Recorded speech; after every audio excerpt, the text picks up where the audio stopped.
I have gotten a couple of complaints that in this setup, in this apartment, there is a lot of light reflecting in my glasses, but unfortunately, there's not much I can do about it. I'm not going to worry about it, in fact, sorry. So let's look at this nice report that just came out last year. And it talks about eigenvectors of net zero energy transition, pathways to Viksit Bharat 2047, and obviously India committed to net zero by 2070, and its energy has to transition to net zero well before that. And India also came up with a Viksit Bharat 2047 plan, which sets the population goal, GDP goal, basically ending up with certain standards of living for everybody. Let's look at the executive summary and then a few points from the other chapters. It's a relatively long report, about 80 pages of text that I'm going to just reduce to about a dozen slides. What is disrupting the energy industry? Of course, talks about AI, modernizing grids, integrating renewables, driving digital transformation, and of course, the geopolitics of the energy market, tariffs, Russia, Ukraine, Iran, Venezuela, it's a mess, right? Navigating net zero energy pathways. India's energy transitions stand at a pivotal juncture, navigating geopolitical volatility, economic imperatives, and the urgent drive toward net zero emissions by 2070. This report employs an eigenvector framework drawing from the multidimensional optimization and machine learning to distill the complex dynamics of this transformation into foundational patterns and trends. Eigenvectors, of course, don't change direction, so those are the foundational patterns and trends. By analyzing human-centric indicators, we uncover transient trade-offs shaping the net zero energy pathways. The report frames net zero energy transition as a multidimensional optimization problem where countries in the global south, including India, traverse a transition space defined by human-centric development imperatives for driving economic development goals. Employing data-driven techniques, we reduce complexity to uncover underlying trends. So these are not merely technological shifts such as renewables, nuclear, bioenergy, etc. Rather, more foundational and human-centric changes improving security, reliability, and affordability of energy as a commodity for economic development, aligning with Viksit Bharat goals for 2047, which is the 100th year of India's independence from the British, which happened in August 1947. We analyze primary energy industry, energy cost share relative to GDP, energy imports, GHG emissions intensity, and identify other indicators, all of which are foundational to understand the long-term trends and transient trade-offs governing the speed and scale of net zero energy transitions. There are a few plots we'll look at, but there are a lot of comparisons of these numbers against other countries as well in the report that you can look up. Key findings reveal that Viksit Bharat by 2047, Viksit Bharat basically means developed India. Okay, with a projected US $30 trillion GDP and 1.5 billion population, will demand 3 times current primary energy supply, so about 35,000 terawatt hours, necessitating a 40 times surge in non-fossil source to meet 2/3 of this demand. So India will not be completely fossil fuel free by 2050. Even coal may be just on its way out, so we have to keep that in mind.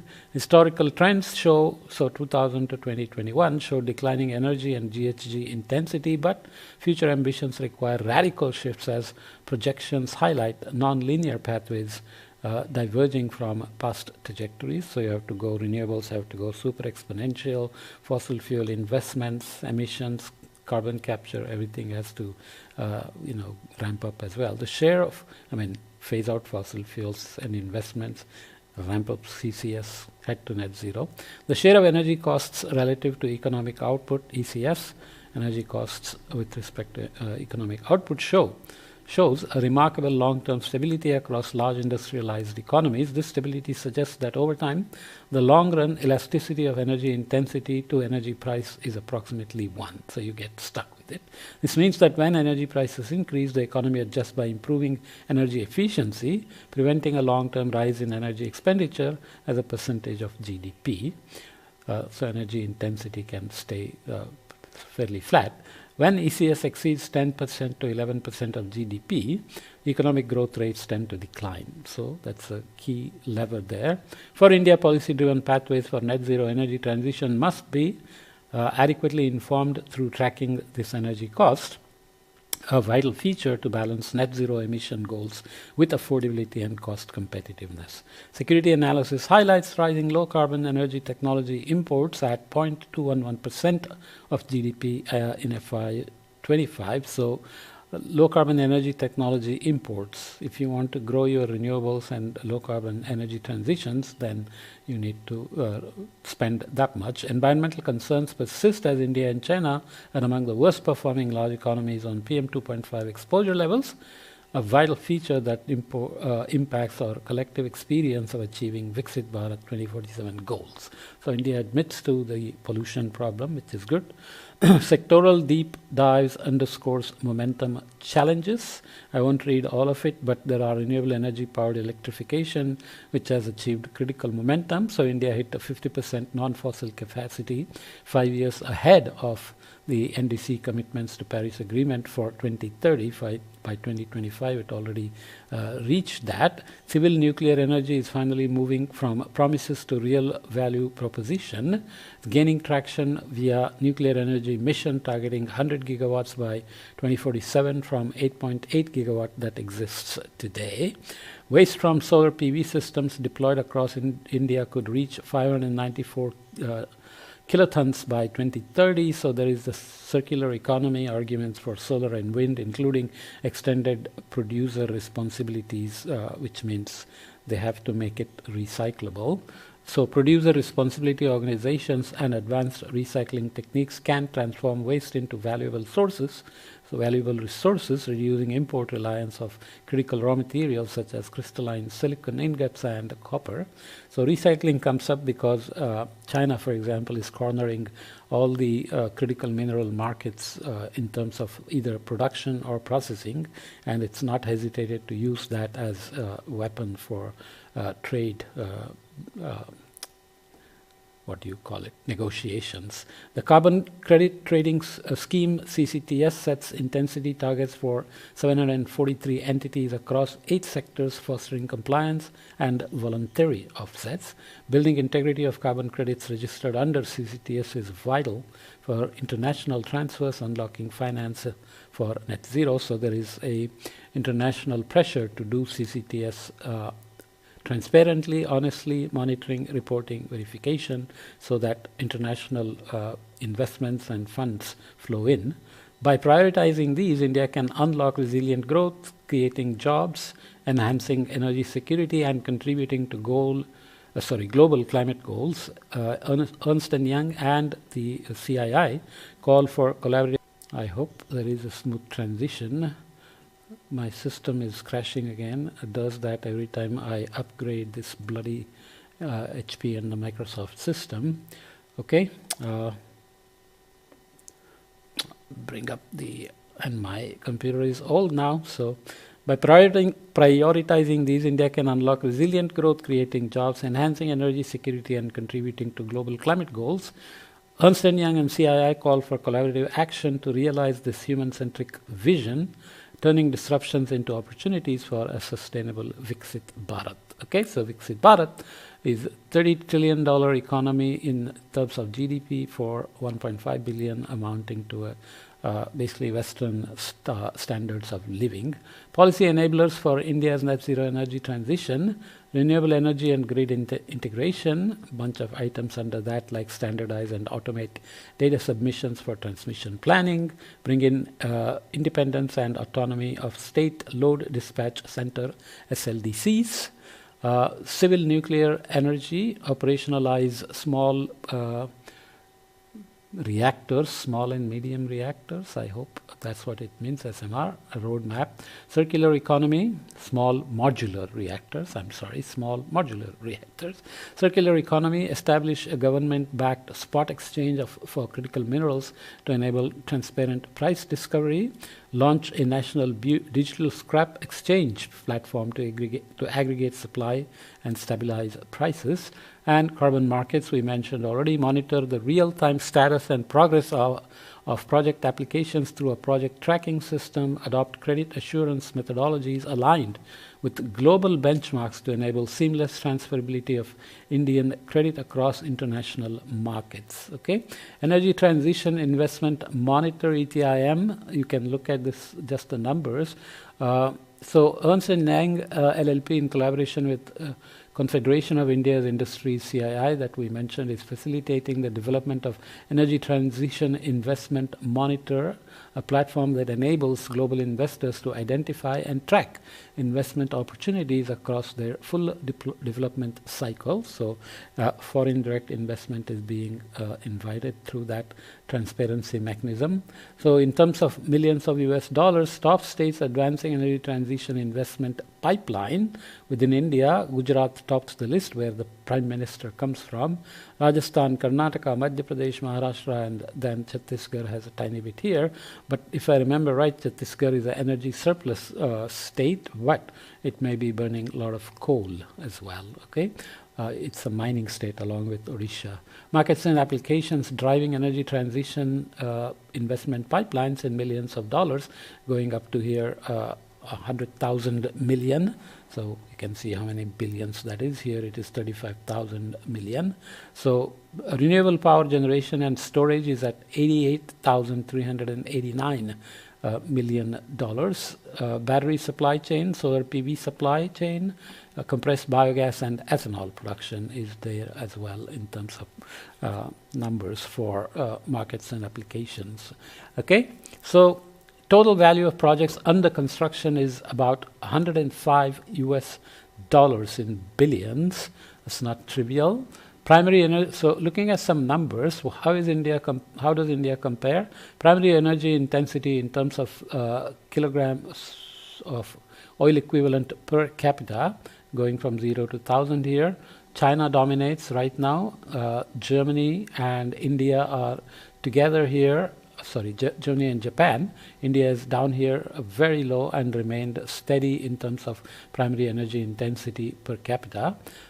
Here is China. It ramped up recently and has joined the Western world, is the largest emitter of greenhouse gases right now.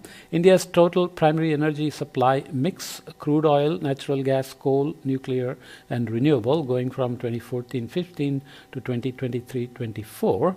You can see crude oil is at 28.93, down from 36.08, and renewable energy is up from 2.75 in 2014-15 to 3.53. So things are moving in the right direction. The question is it fast enough for Viksit Bharat and so on? Conclusion, toward a human-centric energy transition. This is conclusion for chapter 2, I think. India's path to Viksit Bharat of the executive summary. India's path to Viksit Bharat 2047 requires more than just achieving gigawatt or emissions targets. A human-centric transition demands universal access to affordable, reliable, and clean energy. Everybody needs to have it in the country. Secure and self-reliant technology supply chains, circular economy principles to manage environmental externalities, integrated planning using multidimensional metric rather than siloed targets. India's energy transition is defined by a set of ambitious yet fragmented goals announced under various national frameworks and international commitments, which include 500 gigawatts of non-fossil energy by 2030. India is well on its way. Now we are at about 265 gigawatts. 50% of energy requirements from renewable sources by 2030. 1 billion tons of projected carbon emissions reductions by 2030, 45% reduction in carbon intensity of the economy by 2030, and net zero emissions by 2040. So you get the relying on supply side expansion and emission reductions without adequately capturing the interlinkages, trade-offs, and human development dimensions shaping India's energy future. Okay, so energy is affordable for households and industries is a goal. Supply chains for critical technologies and minerals are secure. Energy use is efficient and supports economic competitiveness. Or environmental externalities like air pollution and waste generation are managed sustainably. So we suggest an integrated approach that goes beyond how much energy we produce. We must also ask deeper questions like how energy is consumed, at what cost, trading energy as a service and commodity, managing externalities like pollution, carbon emissions, etc. The shift from fragmented supply-centric targets to human-centric development indicators, that's a nice wording, shift from fragmented supply-centric targets to human-centric development indicators provides a fuller picture of the energy transition's implications for people, the economy, and the environment. India's energy transition will benefit by shifting from fragmented, target-driven planning to integrated, risk-informed policymaking. Unintended consequences such as curtailment risks and import dependencies can be anticipated early through multidimensional analysis. That's why it's called eigenvector here. Trade-offs between affordability, security, and sustainability become explicit, enabling better prioritization. Resilience to geopolitical shocks, technology disruptions, and climate risks can be built systematically.